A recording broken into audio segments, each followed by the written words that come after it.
Figure shows a particle sliding on a frictionless track which terminates in the straight horizontal section. If the particle start slipping from point A, how far away from the track will the particle hit the ground? ठीक है, यहाँ से actually में इसमें थोड़ा सा projectile भी मिलाया है. तो पार्टिकल पहले यहाँ पर आएगा और यहाँ से फिर कितनी दूर पे हिट करेगा. एक्चुअली में यहाँ से हॉरिजॉन्टल प्रोजेक्टाइल मोशन शुरू हो जाएगा. फिर इसके बाद तो तुम्हें समझ आ ही जाएगा क्या करना है. इसके बाद ये ऐसे स्ट्राइक करेगा. ठीक है, तो थोड़ा सा इसमें प्रोजेक्टाइल मोशन भी घुस गया है, तो रिवीजन क्वेश्चन भी एक तरह से है. तो हॉरिजॉन्टल डिस्टेंस, खैर कुछ भी आए, पहले तो यहाँ पर वेलोसिटी पता होनी चाहिए. ठीक है, इस पॉइंट पे इस पार्टिकल की, जो मैंने ब्लू से दिखाया है, इसको ब्लू से कवर कर दिया, चलो ब्लू डॉट से दिखा दिया. तो यहाँ पर इसकी वेलोसिटी पता होनी चाहिए. ठीक है, कैसे निकालेंगे इसकी वेलोसिटी? तो पहला मेथड है कि मुझे सिर्फ वर्क एनर्जी थ्योरम यूज करना है. मान लो मैं कई मेथड यूज कर रहा हूँ. मेथड नंबर 1, किसी बच्चे को सिर्फ वर्क एनर्जी थ्योरम पता है और वो कहता है कि मैं सिर्फ वर्क एनर्जी थ्योरम लगाऊंगा, तो work done by all the forces is equal to change in kinetic energy, उसको करना है.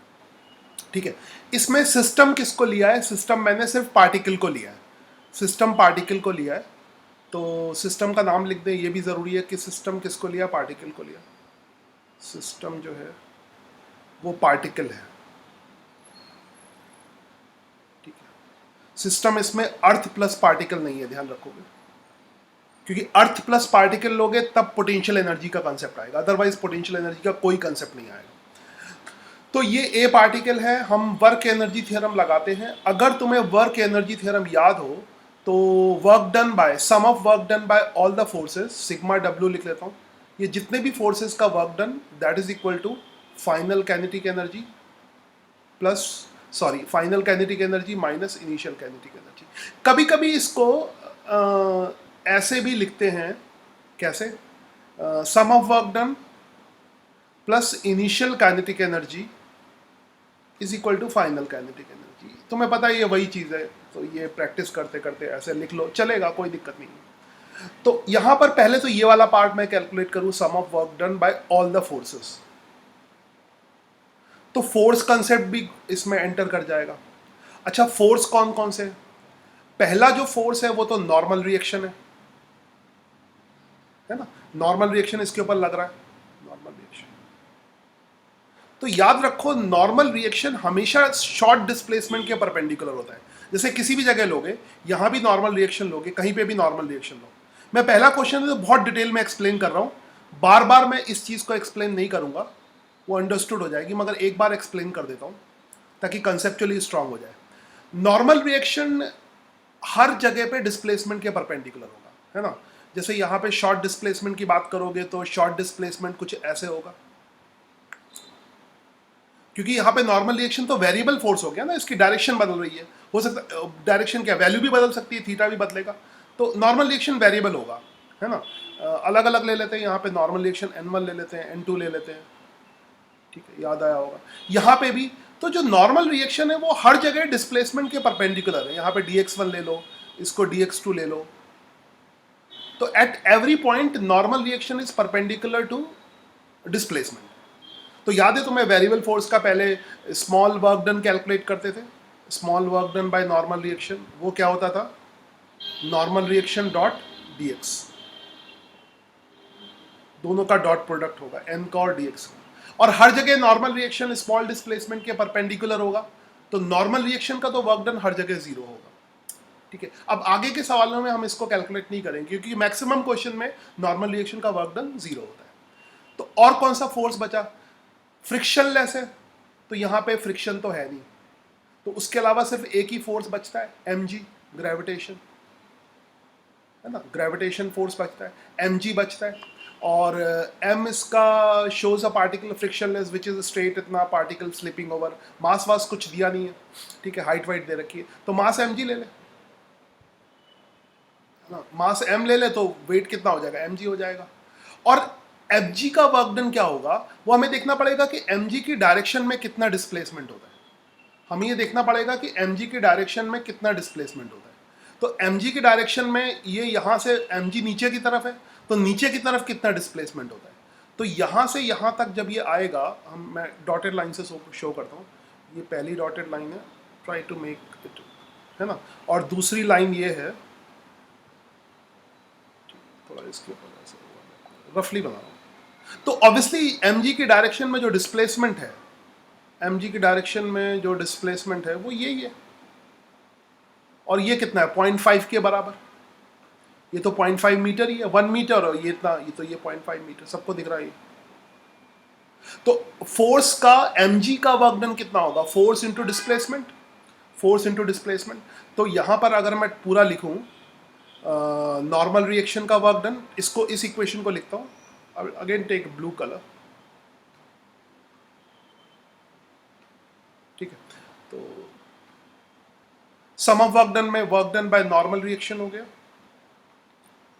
ठीक है।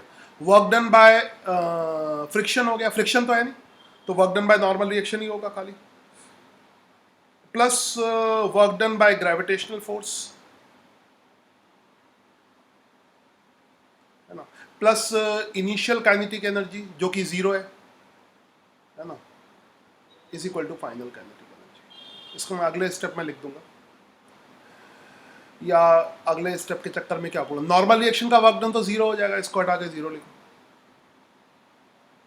mg का work done force into displacement, mg into 0.5, तो mg का जो वर्क डन है वो कितना हो जाएगा, mg इंटू 0.5, तो इसको मैं mg इंटू 0.5 कर दूं, प्लस mg इज फोर्स और इंटू 0.5, और दोनों के बीच में cos 0 डिग्री हो गया, प्लस इनिशियल काइनेटिक एनर्जी कितनी है, 0, तो यहां पे इनिशियल काइनेटिक एनर्जी क्या हो गई, 0 हो गई, प्लस फाइनल काइनेटिक एनर्जी कितनी हो जाएगी, half mv square, half mv square, ठीक है। सर माइनस 0.5 नहीं आएगा क्या? माइनस क्यों आएगा, फोर्स की डायरेक्शन में क्या फॉर्मूला होता है वर्क का, फोर्स इंटू डिस्प्लेसमेंट और उनके बीच का एंगल, तो उनके बीच का एंगल तो 0 डिग्री है, डिस्प्लेसमेंट तो नीचे की तरफ हो रहा है ना, mg भी नीचे की तरफ है, ग्रेविटेशन का वर्क डन लेना है ना, माइनस क्यों लेंगे, ग्रेविटेशन का वर्क डन लेना ना, तो mg डाउनवर्ड है, डिस्प्लेसमेंट भी डाउनवर्ड है, तो दोनों के बीच वेक्टर तो एक ही डायरेक्शन में, माइनस तो तब आता है जब mg डिस्प्लेसमेंट ऊपर की तरफ होता है। यहां पे ध्यान रखना कि कौन सा कंसेप्ट लगा रहे हो, वो इंपॉर्टेंट है, कौन सा कंसेप्ट लगा रहे हो, ठीक है, वो ध्यान रखना।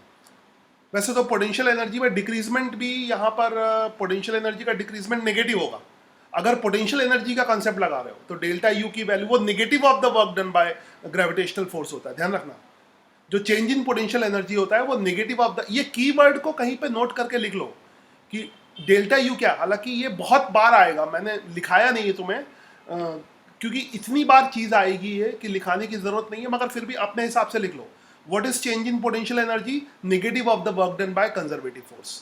तो यहाँ पे तो कंजर्वेटिव कुछ ले ही नहीं रहे ना, अभी मान लो तुम्हें पता ही नहीं है कि पोटेंशियल एनर्जी क्या होती है, अभी तो पहली थ्योरम से ही, वर्क एनर्जी थ्योरम से सवाल कर रहे हैं, तो नॉर्मल रिएक्शन का वर्क डन क्या हो जाएगा, 0, mg का वर्क डन निकाल रहे हैं, वो mg इंटू 0.5 हो जाएगा, तो यहाँ पे ग्रेविटेशन का मैंने वर्क डन निकाला है। याद रखो यहाँ पे पोटेंशियल एनर्जी के कंसेप्ट से क्वेश्चन सॉल्व नहीं कर रहा हूँ, उससे भी सॉल्व कर सकते हैं, तो उससे अभी सॉल्व करेंगे, ठीक है।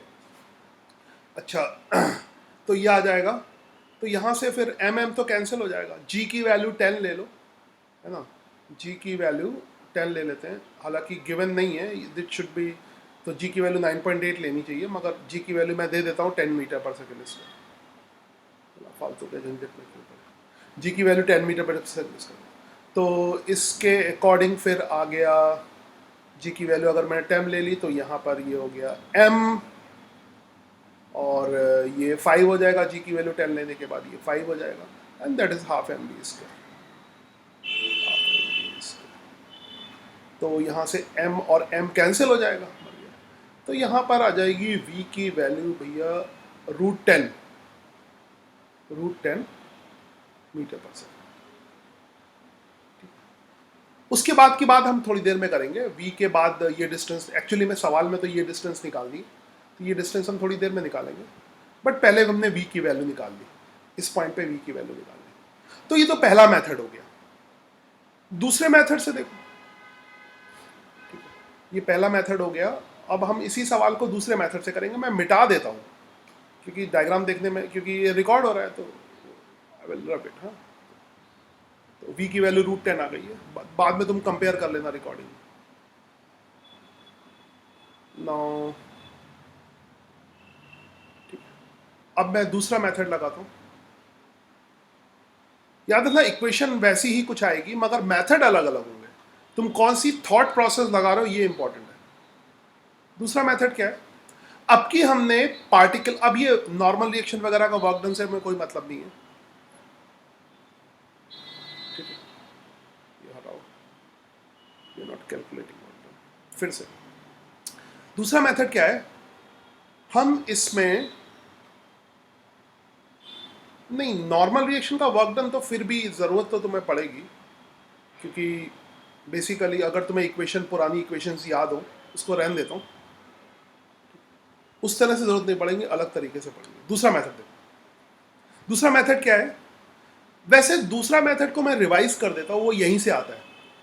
यहाँ पे नॉर्मल रिएक्शन एक्सटर्नल फोर्स हो गया, याद करो मैंने बताया था, work done by external force, है ना, plus work done by friction force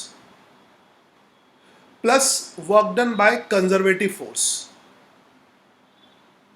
है ना, is equal to change in kinetic energy. मैं एक बार फिर से पुरानी बातें याद दिला रहा हूँ। तो ये फॉर्मूला मैंने बताया था। अब यहां पर हमने जो सिस्टम लिया है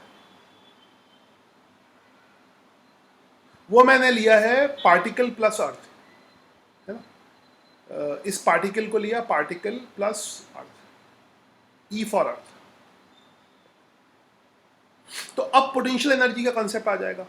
एक्सटर्नल फोर्स जो कि नॉर्मल रिएक्शन है, उसका वर्क डन तो अब भी जीरो है, क्योंकि नॉर्मल ना तो कंजर्वेटिव है ना नॉन कंजर्वेटिव है। फ्रिक्शन क्या होता है? नॉन कंजर्वेटिव, याद करो, पुराने वीडियोस एक बार देख लेना।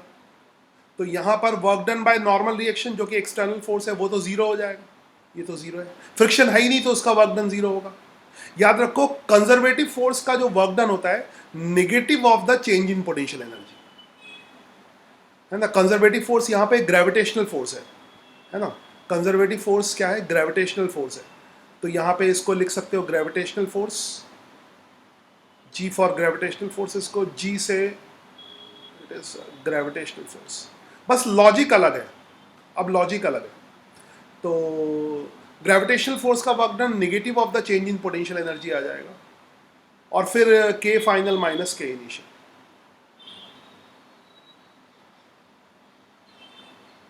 ठीक है।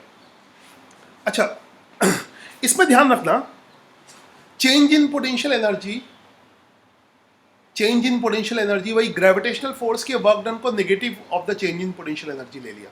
तो बात वही है, कहने का अंदाज मतलब अब पोटेंशियल एनर्जी का कंसेप्ट आ गया। तो वैसे भी अगर तुम्हें चेंज इन पोटेंशियल एनर्जी निकालनी है तो negative of the work done by conservative force लोगे, है ना, negative of the work done by conservative force. तो इसमें ग्रेविटेशनल फोर्स की जगह work done by gravitational force जो कि कंजर्वेटिव है, वो कितना हो गया? माइनस डेल्टा यू के बराबर। ठीक है। अब अगर डेल्टा यू निकालते हो तो वो माइनस एम जी एच होता है। नीचे की तरफ कोई चीज आती है तो माइनस एम जी एच होता है, ठीक है, माइनस एम जी एच। वो बात वही है, work done by conservative force का नेगेटिव, घुमा फिरा के बात वही है जैसे भी करोगे। तो अब इसको माइनस ले लोगे और ग्रेविटेशनल पोटेंशियल एनर्जी डिक्रीज करेगी, क्योंकि ग्रेविटेशनल फोर्स का वर्क डन पॉजिटिव है तो डेल्टा यू डिक्रीज करेगा, डेल्टा यू माइनस होगा। तो डेल्टा यू की वैल्यू कितनी हो जाएगी? M G minus M G, बस कंसेप्चुअली डिफरेंट है, बस माइनस एम जी इंटू 0.5। अब जिस तरह से पसंद हो वो कर लेना। अब इसमें माइनस, याद रखना यहाँ पे ये माइनस डेल्टा यू होगा और इज इक्वल टू डेल्टा के। ठीक है, ये तुम्हें बेसिक से बताने पे लग रहा है मगर ऐसे लगाएंगे नहीं। अगर लगाया जाए, इसको जो याद होगा तुम कैसे लगाओगे, ये तो मैंने बेसिक से सिखा दिया, मगर तुम्हें थ्योरी पूरी, मतलब थ्योरी पूरी थोड़ी ना लिखते हैं, है ना। तो एक्चुअली में कैसे लगाते हैं मैं बताता हूँ। एक्चुअली में कैसे लगाते हैं, ये तो मैंने थ्योरी पूरी रिवाइज कर दी इस क्वेश्चन में। एक्चुअली में कैसे लिखते हैं कि यहाँ पर पूरे को सिस्टम लेंगे तो एक्चुअली में जो मैकेनिकल एनर्जी है वो कंजर्व रहेगी। तो कैसे लिखते हैं? डेल्टा यू प्लस डेल्टा के इज इक्वल टू 0। ये एक तरीका है, ठीक है, डेल्टा यू प्लस डेल्टा के इज इक्वल टू जीरो। और एक और तरीका है initial kinetic energy plus final लिखने का, तो ये तरीका ज़्यादा बेटर है, डेल्टा यू माइनस डेल्टा के इज इक्वल टू जीरो, तो ये लगा सकते हो, है ना, ठीक है, चेंज इन काइनेटिक एनर्जी। तो डेल्टा यू कैलकुलेट कर लो, डेल्टा यू यहाँ पे नेगेटिव होगा, work done by gravitational force का नेगेटिव होगा, तो वही कंसेप्ट है ना। तो ग्रेविटेशनल फोर्स का वर्क डन कितना आ जाएगा, एम जी इंटू 0.5, और डेल्टा यू की वैल्यू यहाँ पे नेगेटिव आ जाएगी, ठीक है। तो लगाते बेसिकली हम ऐसे लगाते हैं, डेल्टा यू प्लस डेल्टा के इज इक्वल टू जीरो, ये फॉर्मूला है। तो डेल्टा यू को लिखे minus negative of the work done by conservative force, तो या सीधे लिख दो माइनस एम जी इंटू 0.5। देखो सॉल्व कर चुके हैं, फिर भी अलग अलग कंसेप्ट से कर रहे हैं, ठीक है। यहाँ पर फाइनल काइनेटिक एनर्जी कितनी हो जाएगी, that is half M V square, half M V square minus initial kinetic energy क्या हो जाएगी, जीरो, ठीक है, इज इक्वल टू जीरो। तो बस फिर वही चीज़ आ जाएगी, अगर इसको सॉल्व करोगे you will get same thing. तो कई लोग एक्चुअली में, कई लोगों को इसमें कंफ्यूजन होता है थोड़ा सा, है ना। तो इसको अवॉइड करने के लिए क्या करते हैं कई लोग, वैसे वो सही भी है, चाहो तो वो कर सकते हो, कि करते ही नहीं अलग कंसेप्ट, सीधे वर्क एनर्जी थ्योरम लगाते हैं। तो अगर वो तुम देख लो कि जब सवाल लगाओगे तो जिस मेथड में तुम्हें कंफ्यूजन ना हो वो करो। ये तो मैं थ्योरी क्लियर करने के लिए ऐसा कर रहा हूँ कि मेरा काम है सब तरीके से बताना, ठीक है। एम जी इंटू 0.5 है ना, एम जी इंटू 0.5, ठीक है, फिर वही चीज़ आ जाएगी, वी की वैल्यू, बाकी कैलकुलेशन तो वही है। तो वी की वैल्यू जी √10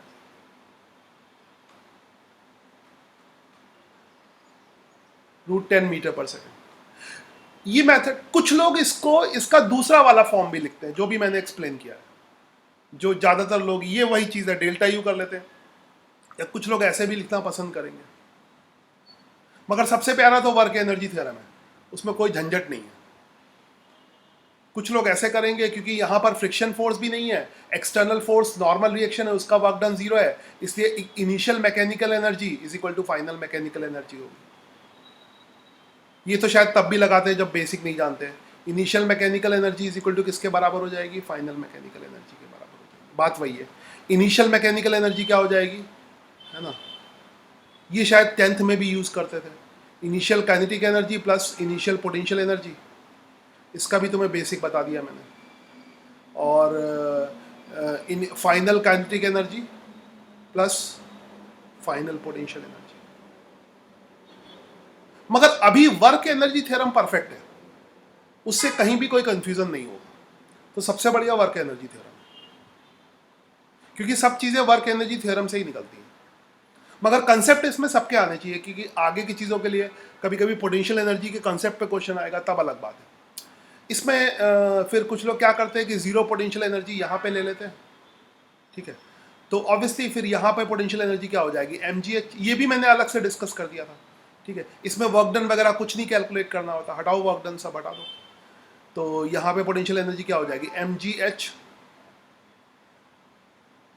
mg इंटू हाइट, ये बहुत डेप्थ वाला चैप्टर है, ठीक है।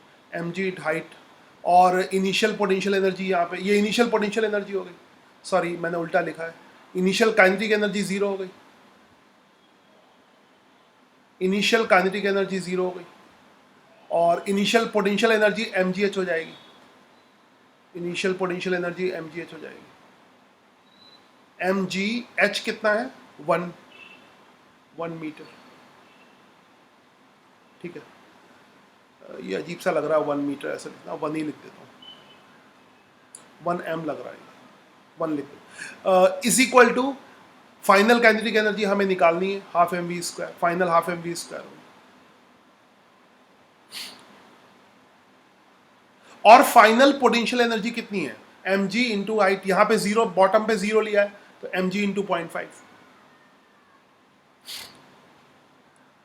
फिर बात तो वही आएगी घुमा फिरा के, ठीक है। तो ये सब्ट्रैक्शन हो जाएगा, तो अगर इसमें भी कैलकुलेशन करोगे will get the same, cancel, हाँ, half M V square, cancel, M cancel, हाँ m कैंसिल हो जाएगा भाई, पहले सब्ट्रैक्ट भी कर दोगे। हाँ m कैंसिल कर दो, half M V square is equal to किसके बराबर हो जाएगा, एम जी इंटू 0.5, पहले सब्ट्रैक्ट कर दो, point M G into okay sir. M G into 0.5। तो एक ये तरीका है जिसको, इस तरीके को तो शायद बिना एनर्जी कंसेप्ट पढ़े भी लोग कई जगह यूज़ करते हैं, बचपन से 10th क्लास से यूज़ करते हैं, मगर उसका लिंक मैंने बता ही दिया है कि कैसे मेन कंसेप्ट से आएगा।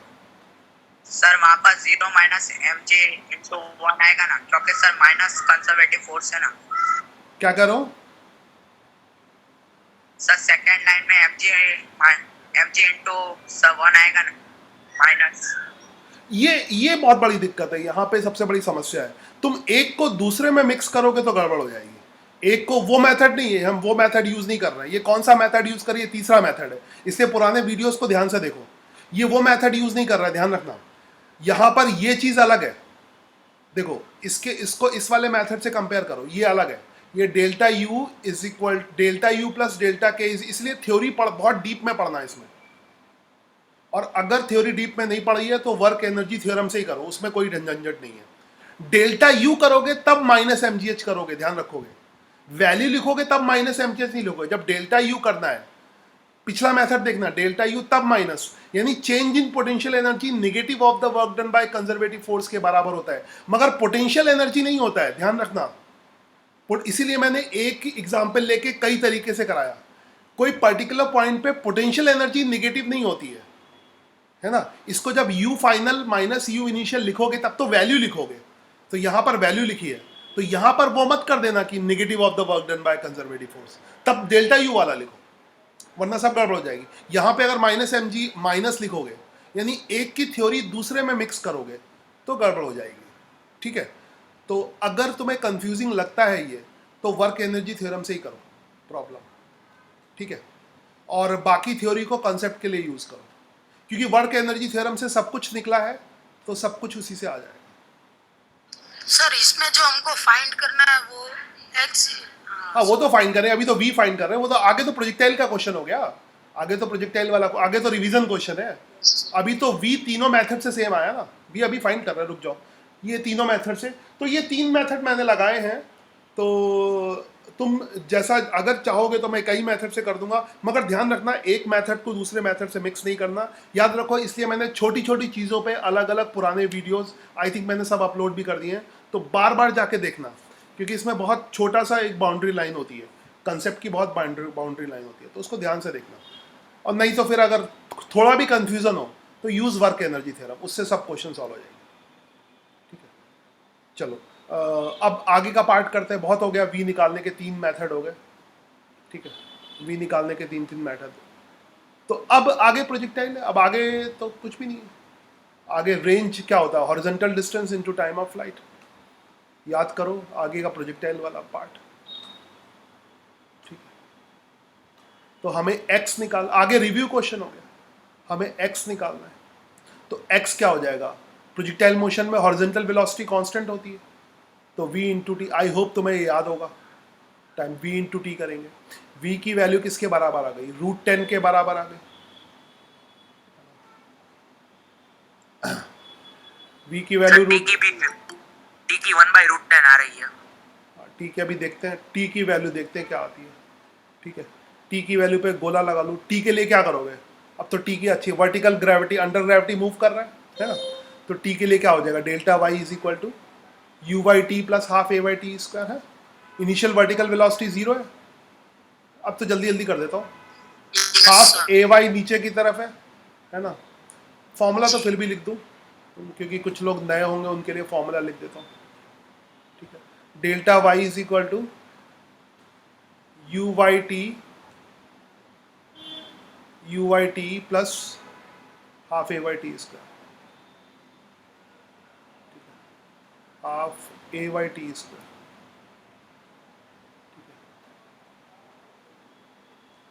तो डेल्टा वाई की वैल्यू कितना, नीचे की तरफ नेगेटिव होता है, तो -0.5 मीटर, तो -0.5 मीटर। याद रखो ये सवाल इतना लंबा नहीं है, मैंने 3 मेथड से किया है इसलिए लंबा लग रहा है।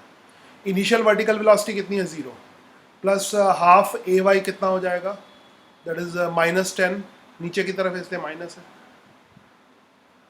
-10 और टाइम ऑफ फ्लाइट का स्क्वायर, टी का स्क्वायर। तो टी की वैल्यू, हाँ टी की वैल्यू हाफ कैंसिल हो जाएगा, टी की वैल्यू 1/√10 आ जाएगी, है ना। टी की वैल्यू 1/√10 सेकेंड आ जाएगी। तो एक्स की वैल्यू फिर यहाँ से फाइंड कर लो, √10, 1 मीटर। हाँ 1 मीटर आ जाएगी। तो √10 इंटू टी की वैल्यू 1/√10, ये √10 मीटर पर सेकेंड में होगा और ये कितना होगा, सेकेंड में होगा। तो आंसर किस में आएगा, मीटर में आएगा।